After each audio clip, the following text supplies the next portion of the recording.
ये आकाशवाणी रायपुर है। छत्तीसगढ़ी समाचार बुलेटिन के संग मीनल तिवारी के जय जोहार। अब सुनाओ आज के प्रमुख समाचार। प्रधानमंत्री आवास योजना ग्रामीण में छत्तीसगढ़ ला करीबन 8,47,000 घर बनाए के मिले है मंजूरी। राजधानी रायपुर के डीकेएस अस्पताल में लीवर और किडनी ट्रांसप्लांट के सुविधा हो ही जल्दी शुरू। उपकरण बिसाए बर 6 करोड़ रुपया करेगे है मंजूर। और मौसम विभाग हा अवैया 24 घंटा के दौरान बस्तर संभाग के 1-2 जगह में भारी वर्षा होए के दे है चेतावनी। अब समाचार विस्तार ले। प्रधानमंत्री आवास योजना ग्रामीण में छत्तीसगढ़ ला करीबन 8,47,000 घर बनाए के मंजूरी मिले है। एमा एसईसीसी 2011 के सूची के मुताबिक 6,99,000 ले ज्यादा और आवास प्लस सूची के मुताबिक 1,47,600 आवास शामिल है। मुख्यमंत्री विष्णुदेव साय आवास के मंजूरी पर प्रधानमंत्री नरेंद्र मोदी के आभार जतईन है। ये योजना ले गांव गंवई लोगन के जीवन स्तर में सुधार होही, संगे संग लाखों परिवार के अपन घर के सपना पूरा हो सकही। शिक्षक दिवस के मौका में कालीदुर्ग जिला के वैशाली नगर भिलई में शिक्षक सम्मान समारोह राखेगी। राज्यपाल रमेन डेका माई पहुना के रूप में ये समारोह में शामिल होके आने स्कूल के 24 झीन सबले बने शिक्षक मन के सम्मान करीन। समारोह में बोलत राज्यपाल कहीन की शिक्षक के भूमिका सिर्फ पढ़ाई तक सीमित नहीं है, भलुक विद्यार्थी मन ला नैतिक मूल्य और समाज कोती उखड़ जिम्मेवारी बर घलो जागरूक बनाए बर पढ़ी। राज्यपाल सम्मान समारोह में सम्मानित जम्मो शिक्षक मन ला बधाई दिन है। राष्ट्रीय जांच एजेंसी एनआईए काली नारायणपुर जिला में सीपीआई माओवादी संगठन के सदस्य और उखड़ सहयोगी मन के कई ठीन जगह में तलाशी लीन। ये कार्रवाई पाछू बछर 20 मार्च के रद्दा रोके के घटना के संबंध में करे गए है। ये मामला में एनआईए कुल 35 जिला आरोपी बनाए हैं। ये लोगन ऊपर माड़ बचाव मंच ले जुड़े हुए के संदेह हवय। ये संगठन माओवादी मन के सहयोगी संगठन माने जाते। काली मंगलवार के एनआईए ये संगठन ले जुड़े 4 झीन संदिग्ध लोगन के नारायणपुर जिला के कस्तूरमेटा, मदाली और मलकल गांव के ठिकाना में छापा मारी। दंतेवाड़ा और बीजापुर जिला के सीमावर्ती क्षेत्र में काली होए मुठभेड़ में मारे गए सबो 9 झीन माओवादी के चिन्हारी कर ले गए है। एमा माओवादी मन के बड़े नेता रणधीर ऊपर 25 लाख रुपया और 6 झीन माओवादी ऊपर 5-5 लाख रुपया और आने 2 झीन माओवादी ऊपर 2-2 लाख रुपया के इनाम घोषित रहीस।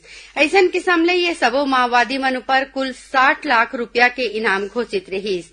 ये माओवादी डिवीजन सदस्य, दरभा डिवीजन सदस्य, पश्चिम बस्तर दरभा डिवीजन और पीएलजीए कंपनी सदस्य के रूप में सक्रिय रही। राजधानी रायपुर के डीकेएस अस्पताल में लीवर और किडनी ट्रांसप्लांट के सुविधा जल्दी शुरू होगी। स्वास्थ्य मंत्री श्याम बिहारी जायसवाल बताईं कि डीकेएस अस्पताल में पहले ले आधुनिक आईसीयू तैयार करे गए है और लीवर किडनी ट्रांसप्लांट के उपकरण पर 6 करोड़ रुपया मंजूर करे गए है। ये सुविधा के फायदा प्रदेश के मरीज मन के संगे संग दिगर राज्य ले अवैया मरीज मन ला घलो मिलही। उन्हें प्रदेश के 6 ठीन जिला में आधुनिक मॉडल अस्पताल बनाए जाही, जेमा सुपर स्पेशलिटी सेवा मिलही। उमन बताइन कि अम्बेडकर अस्पताल में आधुनिक पोस्टमार्टम हाउस बनाए जाही, जेमा नवा उपकरण के संगे संग विशेषज्ञ स्टाफ के तैनाती होही। स्वास्थ्य मंत्री कहीन की प्रदेश के सरकारी अस्पताल मन में नवा सेवा के संख्या बढ़ाए बर आधुनिक उपकरण के संग विशेषज्ञ चिकित्सक मन के होना तय करे जाही।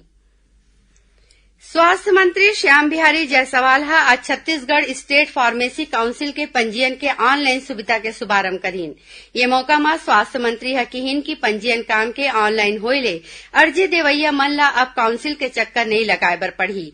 अभी राज्य में करीबन 33,300 फार्मासिस्ट पंजीकृत हवय। ये फार्मासिस्ट रिटेल दवा दुकान, थोक दवा दुकान, दवा बनाए के इकाई जैसन काम ला चलावत है। एकर संगे संग ये आने फार्मेसी शिक्षण संस्थान में शिक्षक के रूप में काम करत है। छत्तीसगढ़ी समाचार बुलेटिन आप मन आकाशवाणी रायपुर ले सुनत हव। अब आगू बढ़बो बाचे समाचार कोती। मुख्यमंत्री विष्णुदेव साय काली रायपुर में उत्कल समाज कोती ले राखे गे नुआखाई कार्यक्रम में शामिल हुईन। ये मौका में ओमन ऋषि पंचमी नुआखाई के दिन उत्कल समाज के बहुलता वाले जिला में छुट्टी के घोषणा करीन। ओमन समाज के मांग में उत्कल समाज ला रायपुर में सामाजिक भवन बर भुइयां देवाय और बूढ़ी मां मंदिर के जीर्णोद्धार के घलो घोषणा करीन है। मुख्यमंत्री ह उत्कल समाज के पढ़इया लइका मन ला जाति प्रमाण पत्र में आवत परेशानी ला दुरिहा करे के भरोसा देवाई। नेता प्रतिपक्ष डॉक्टर चरणदास महंत राज्य सरकार पर धान के सुरक्षा और रख रखाव समेत कई ठन मुद्दा ला लेके गंभीर आरोप लगाए हैं। ओमन की हिंद समर्थन मूल्य में उपार्जित धान के मिलिंग कराए और ओखर सुरक्षा और रख रखाव में राज्य सरकार असफल साबित हुए है, जेखर ले 1000 करोड़ रुपया ले ज्यादा के धान खराब हो गए है। रायपुर में पत्रकार मन ले गोठ बात कर डॉक्टर महंत प्रदेश के सबो जिला के आंकड़ा पेश करीन और बताइन कि सबले ज्यादा नुकसान मुंगेली जिला में हुए है। यहाँ धान खरीदी केंद्र मन में करीबन 26 करोड़ रुपया के लागत के 65,000 कुंटल ले ज्यादा धान खराब हुए है। ओमन किहिन की कांग्रेस ए मामला ला विधानसभा सत्र में उठाही और लोकायुक्त ले एकर शिकायत करही। भिलाई के एक प्राइवेट स्कूल में 4 साल के नोनी संग हुए दुष्कर्म के मामला में पॉक्सो एक्ट के धारा में एफआईआर दर्ज करे गए है। उन्हें ये मामला के विवेचना पर एक वरिष्ठ महिला अधिकारी के अगुवाई में टीम बनाई गई है। सूत्र के मुताबिक ये टीम में आने आने जिला ले महिला अधिकारी मन ला शामिल करे गए है। एमा अतिरिक्त पुलिस अधीक्षक, थाना प्रभारी, निरीक्षक और उप निरीक्षक स्तर के अधिकारी सबो महिला होही। भिलाई में भिलाई इस्पात संयंत्र ले रिटायर हुए मनखे ले करीबन 1 करोड़ 4 लाख रुपया के ठगी के मामला आगू आए है। अज्ञात आरोपी है खुदला सीबीआई के अधिकारी बता के पीड़ित के बैंक खाता में गड़बड़ी के हवाला दीस और किहिस की आपके जो खाता बैंक में हवय वहां आपराधिक काम होवत है, जेकर जांच करना है। एकर ले पीड़ित मनखे उखड़ झाड़सा में आगे और आरोपी ला बैंक खाता के जम्मो जानकारी दे दीस। एकर बाद आरोपी है आने आने 7 किस्त में पीड़ित मनखे के खाता ले रकम निकाल लीस। पीड़ित मनखे के विदेश में रवैया बेटा है। ये मामला के शिकायत भिलाई नगर पुलिस ले करे है। पुलिस मामला के जांच करत है। अब जानन मौसम के हाल। मौसम विभाग के मुताबिक एक निम्न दाब के क्षेत्र पश्चिम मध्य बंगाल के खाड़ी और ओखर ले लगे उत्तर पश्चिम बंगाल के खाड़ी के ऊपर बनत है, जेकर प्रभाव ले प्रदेश में एक घाव फिर मानसून में बढ़वार होय के संभावना है। मौसम विभाग प्रदेश में काली कतकोन जगह हल्का ले मध्यम वर्षा होए और गरज चमक संग छींटा बौछार होय के संभावना जताए है। उन्हें बस्तर संभाग के 1-2 जगह में भारी वर्षा होय के चेतावनी दे गे है।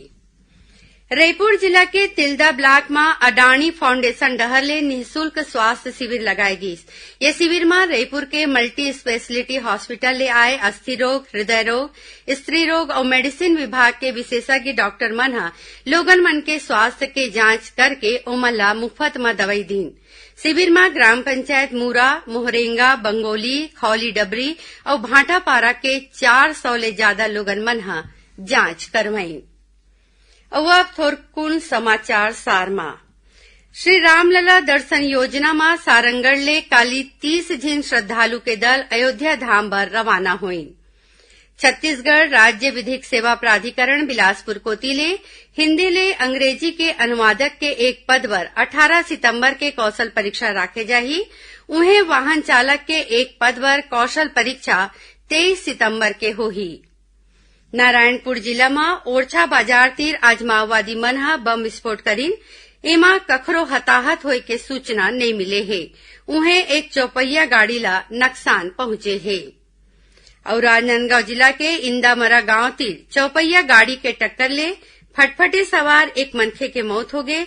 उन्हें एक आने मनखे घायल हो गए है। आखिर में प्रमुख समाचार एक घाव फिर।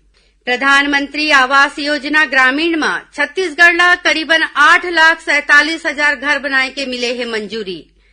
राजधानी रायपुर के डीकेएस अस्पताल में लीवर और किडनी ट्रांसप्लांट के सुविधा होही जल्दी शुरू।